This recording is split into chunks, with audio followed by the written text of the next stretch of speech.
শহীদ president Ziaur রহমানের সৈনিকরা কখনো দলের সাথে গাদ্দারি করে না, দেশের সাথে গাদ্দারি করে না, জাতির সাথে গাদ্দারি করে না। আমার প্রিয় সংগঠন বাংলাদেশ জাতীয়তাবাদী দলের ৪৭তম প্রতিষ্ঠা বার্ষিকী উপলক্ষে চাঁপাইনবাবগঞ্জ জেলাবাসীকে শুভেচ্ছা জানাচ্ছি।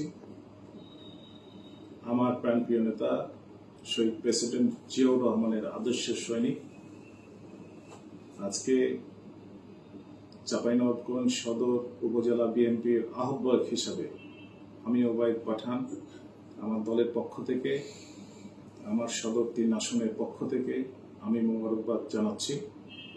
আমার সংগঠনের পক্ষ থেকে বিগত সরকারের আমলে, এই স্বৈরাচার হাসিনার আমলে আমাদের দলের ওপর অত্যাচার, নির্যাতন, নিপীড়ন যেভাবে হাসিনা সরকার করেছে, একমাত্র শহীদ প্রেসিডেন্ট জিয়াউর রহমানের সৈনিকরা ধৈর্যের সাথে মোকাবেলা করে আজকে 18টি বছর টিকে আছেন।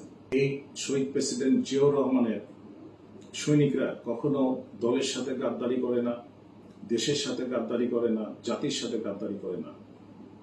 চাঁপাইনবাবগঞ্জ সদর ৩ আসনে আজকে প্রতিষ্ঠা বার্ষিকী উপলক্ষে আমি চাঁপাইনবাবগঞ্জবাসীকে প্রতিশ্রুতি দিতে পারি যে আল্লাহ পাক যদি আপনাদেরকে সেবা করার সুযোগ দেয় তাহলে ইনশাআল্লাহ চাঁপাইনবাবগঞ্জ জেলাকে একটি মডেল জেলা হিসাবে রূপান্তরিত করতে পারবো এবং ব্যবসা বাণিজ্য, রাস্তাঘাট, ড্রেনেজ ব্যবস্থা সকল পর্যায়ে উন্নয়ন হবে ইনশাআল্লাহ। আসসালামু আলাইকুম।